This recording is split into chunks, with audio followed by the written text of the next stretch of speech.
మీరు క్షేమంగా ఉండాలన్నా, మీ పిల్లలు క్షేమంగా ఉండాలన్నా, మీ కుటుంబాలు చల్లగా ఉండాలన్నా ప్రేమతో నింపబడాలి. అనురాగ రహితులుగా కాదు, అనురాగాలతో మీరు నింపబడాలి అని అంటే, మీ పిల్లలు మీకు విధేయత చూపించేవారుగా ఉండాలంటే, మీ పిల్లలు మీరు ప్రేమించేవారుగా ఉండాలి అని అంటే, ఇలాంటి పరిస్థితి కేవలం ఒక్క సంఘము ద్వారా మాత్రమే సాధ్యమవుతుంది.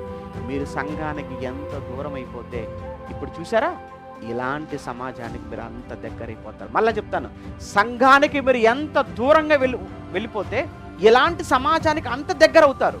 మీరు సంఘానికి ఎంత దగ్గరగా ఉంటే ఇలాంటి సమాజానికి మీరు అంత దూరం అయిపోతారు.